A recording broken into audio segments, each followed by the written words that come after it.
नमस्कार, अखबार रिपोर्टर के इस अंक में आपका स्वागत है। राफेल को लेकर आज दुनिया के अलग अलग अखबार और न्यूज़ चैनलों में लेकर एक चर्चा शुरू हो गई है। चूँकि राफेल भारत पाकिस्तान के दरमियान काफ़ी चर्चा में रहा था। आज हम इस पर बात करने वाले हैं। हम एक और बात करने वाले हैं कि भारत से और तालिबान को लेकर कुछ डेवलपमेंट हुआ है, इस पर भी हम बात करने वाले हैं। फिर हम ये भी बात करने वाले हैं कि पाकिस्तान से शांति की अपील आई हुई है। इन तीनों मुद्दे पे हम बात करने वाले हैं। बात शुरू करें इससे पहले आपसे हमारी गुजारिश है कि आप हमारे चैनल को थोड़ा लाइक कर दीजिए, शेयर कीजिए, सब्सक्राइब जरूर कर दीजिएगा। चलिए शुरू करते हैं। राफेल को टेक्नोलॉजी को लेकर शुरू से ही एक विवाद रहा है। अब अभी जो भारत पाकिस्तान के बीच में राफेल को गिराने की बात आई थी, पाकिस्तान ने दावा किया था कि भारत के कुछ राफेल्स को गिराया है उसने। हालांकि इस पर कुछ क्लियर न्यूज़ नहीं है, सब अंधेरे में तीर चला रहे हैं। और लेकिन इस बात को लेकर एक चर्चा है कि जो फ्रांस से सोर्स कोड मांगा गया था, सोर्स कोड का मतलब कि उसमें कुछ टेक्नोलॉजी, उसमें कुछ डेवलपमेंट करना हो, जैसे कुछ मिसाइल्स वगैरह ब्रह्मोस लगाने की बात आ रही थी, जो बिना सोर्स कोड का संभव नहीं था। लेकिन फ्रांस ने देने से इनकार कर दिया, बोला कि ये हमारे एसेट्स है और हम इस पर लाखों करोड़ों रुपये खर्च किए हैं, इसलिए हम आपको सोर्स कोड नहीं देंगे, और उसने नहीं दिया है। तो इसको लेकर दूसरी बात कि राफेल को जिस तरह बात की जा रही थी कि वो अपना कारनामा दिखाएगी, लेकिन वो दिखाई नहीं। रक्षा विशेषज्ञों का कहना है कि पुराना वर्जन जो सुखोई 13 था, उसने, जो रूस का बना हुआ है, उसने ही सारा कमाल दिखाया है इस लड़ाई में। तो अब चूंकि मैं रक्षा विशेषज्ञ नहीं, इसके बारे में मैं कुछ नहीं जानता हूँ। जो अलग अलग दुनिया के न्यूज़ चैनलों पर ये चल रहा है, CNN वगैरह, उसको लेकर मैं आपको बात करने वाला हूँ, बता रहा हूँ। तो इसलिए इसको लेकर, सोर्स कोड को लेकर एक विवाद है। भारत सरकार इस पर अभी कुछ स्पष्टीकरण नहीं दी है कि ये क्या मैटर है। लेकिन ये मान लीजिए चलिए कि फ्रांस ने जो करीब 1 लाख करोड़ का डीलिंग हुआ था, एक जहाज 2600 करोड़ का पड़ा हुआ है। बहुत काफ़ी भारी कीमत वसूले हैं ये लोगों हमसे।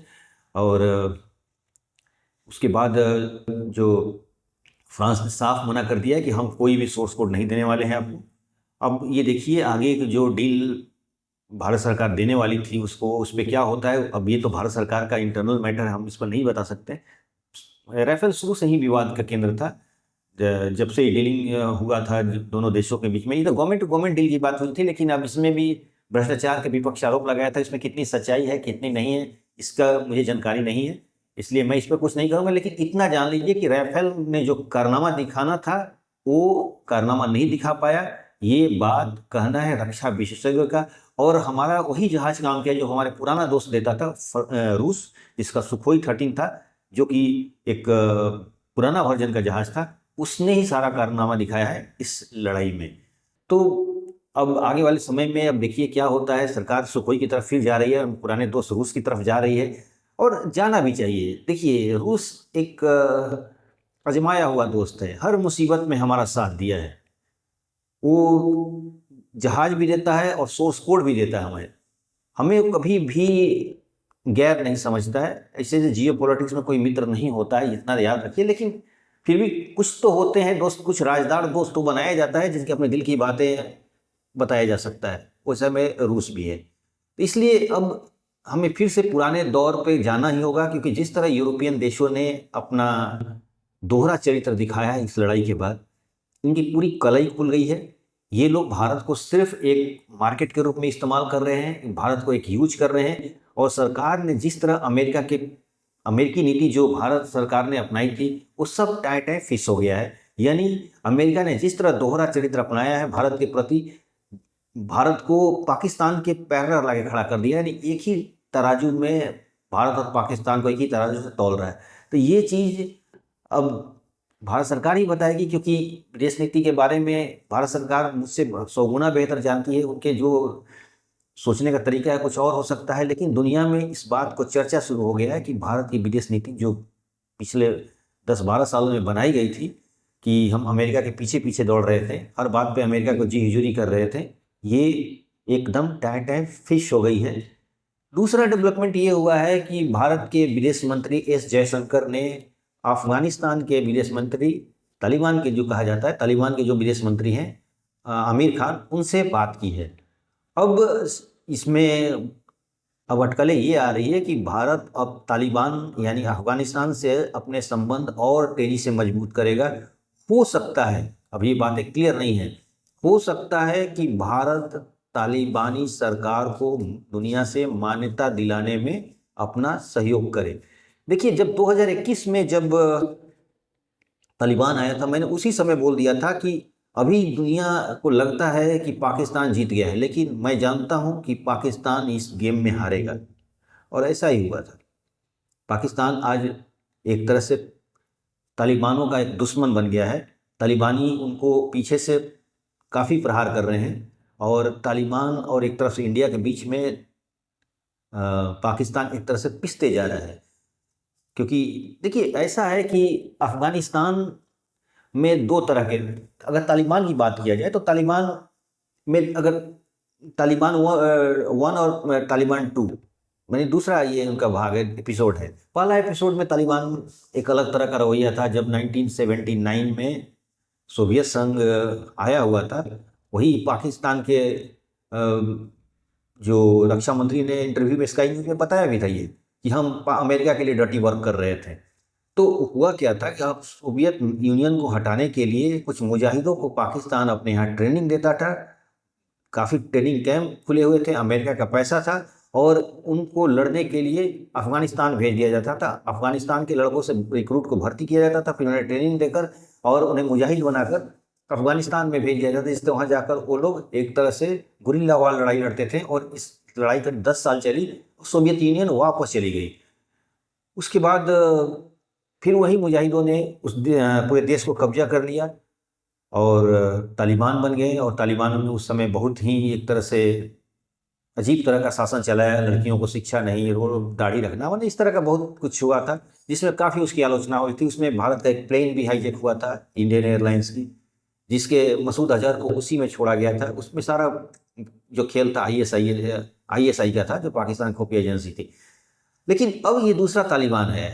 अब ये तालिबान में भारत के बीच में कौन सी डीलिंग हुई है, ये तो मुझे नहीं पता है, लेकिन इतना तो तय है कि जिस तरह दोनों में संबंध सुधरते जा रहे हैं और दोनों एक दूसरे के रणनीतिक रूप से और आर्थिक रूप से सहयोग करते जा रहे हैं, आने वाले समय में आप देखिएगा 2-3 महीने के अंदर ये बात का खुलासा हो जाएगी कि भारत अपने अंदर ही अंदर तालिबान और अफगानिस्तान के बीच में बहुत काफ़ी अच्छा पैठ बनाया है।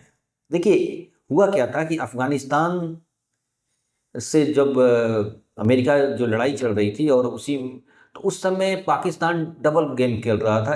एक तरफ से तालिबानियों 9/11 के बाद तालिबानियों को मार भी रहा था और तालिबानियों से दोस्ती भी कर रहा था। अमेरिका से पैसे ले रहा था, तालिबानियों को मार रहा था, और तालिबानियों को ये भी दिखाने की कोशिश करता कि हम आपके अपने हैं। लेकिन तालिबानी इस बात को समझ रहे थे कि मौके की तलाश में थे, कि जिस दिन मौका आएगा तो उनको छोड़ेंगे नहीं। और ऐसा ही हुआ, जब उनको मौका आया तो उन्होंने पाकिस्तान को अपना बदला लेना शुरू कर दिया है। तो ये चीज़ है। और दूसरी बात, उसी समय भारत, जब तालिबान और अमेरिका की लड़ाई चल रही थी, तो भारत ने किसी का पक्ष नहीं लिया। भारत ने वहाँ की जनता का पक्ष लिया, और उन्होंने वहाँ पर काफ़ी डेवलपमेंट कराया। लोगों के लिए रोजगार, मेडिकल, स्कूल और हॉस्पिटल्स, वहाँ के संसद भवन, सड़कें, बिजली, हर तरह का काम किया, जिससे अफगानियों का दिल भारत के प्रति काफ़ी, मतलब दिल जीत लिया भारत ने। और ऐसी बात नहीं था, अफगानियों का दिल भारत के लिए हमेशा से खुला था। इसी पर रवींद्रनाथ टैगोर ने काबुली वाला एक कहानी भी लिखी थी, और एक फिल्म भी बनी थी उसी आधार पर, काबुली वाला, जिसका गाना था कि ऐ मेरे प्यारे वतन, तो कुछ इस तरह का था। तो यानी भारत का अफगानियों से बहुत अच्छा संबंध शुरू से ही था। इसमें कोई ये नहीं है, वहाँ के जो पीपल टू पीपल अगर कनेक्टिविटी होती है तो सरकारें झुकती हैं, इसमें कोई दो राय नहीं है। और अफगानियों का भारत के प्रति काफ़ी अच्छा रवैया है। और आप क्रिकेट मैच में देखे भी होंगे, जब भारत पाकिस्तान का मैच होता है तो वो लोग पाकिस्तान का नहीं, भारत का खुद का समर्थन करते हैं। ये लोग, भारत के प्रति उनका प्रेम है, और यही प्रेम की वजह से तालिबान को भी झुकना पड़ा है। और तालिबान अपनी जनता के दबाव में वो भारत की तरफ आया, और भारत आज हो सकता है कि भारत मान्यता भी दे दे उनकी सरकार को, यानी तालिबानियों की सरकार को। लेकिन अब इससे आगे की चीज़ है। लेकिन इतना तो है कि रक्षा सहयोग और आर्थिक सहयोग और दोनों व्यापार वगैरह काफ़ी बढ़ेंगे। उसके लिए भारत कुछ अल्टरनेटिव रूट भी तैयार कर रहा है, क्योंकि पाकिस्तान अपना रूट देने के लिए तैयार नहीं है तालिबानियों को।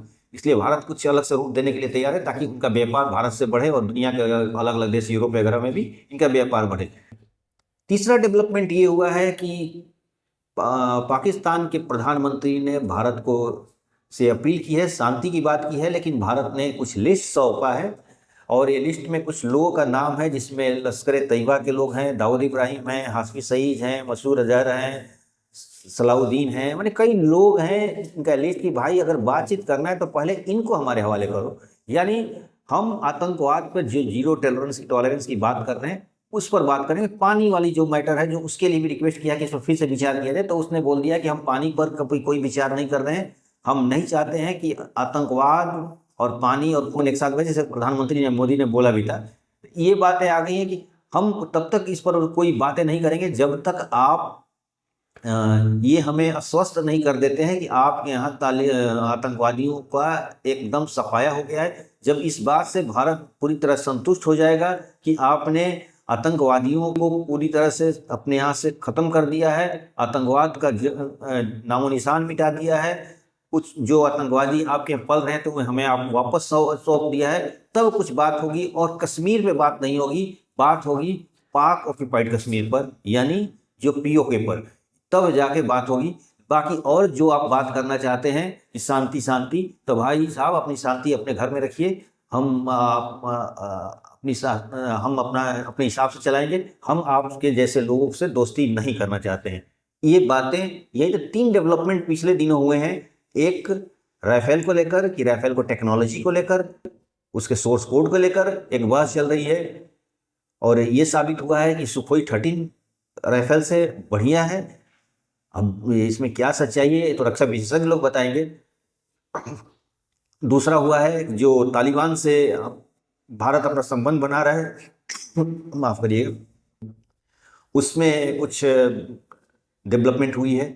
हम तालिबान के सरकार यानी अफगानिस्तान के नज़दीक जा रहे हैं धीरे धीरे। तीसरा जो हुआ है, शहबाज शरीफ जो हैं वो भारत से दोस्ती करना चाहते हैं, शांति की अपील किए हैं, और पानी का जो सिंधु नदी का जो इंडस रिवर का जो ट्रीटी को भारत ने सस्पेंड कर दिया, तो उस पर फिर से सोचने के लिए बोले कि तो विचार किया जाए और आके हम लोग टेबल पर बैठ के बात किया जाए। भारत ने बोला कि नहीं नहीं ऐसा कुछ नहीं है, हम टेबल पर बात नहीं करेंगे, आप पहले जो हमारी शर्तें हैं उस शर्तें को पूरा कीजिए, आतंकवाद को रोकिए और कुछ आतंकवादियों को हमारे यहाँ भेजिए जो आप उनके यहाँ पल रहे हैं, उनको पकड़ के हमारे यहाँ हवाले कीजिए। और तीसरा ये होगा कि बात होगी सिर्फ पीओके पे होगी और इधर उधर की बातें नहीं होगी। तो आज के अंक बस इतना ही। नए के साथ फिर आपसे हमारी मुलाकात होगी। आपसे हमारी गुजारिश है कि आप हमारे चैनल को लाइक कीजिए, शेयर कीजिए, सब्सक्राइब जरूर कर दीजिएगा। धन्यवाद।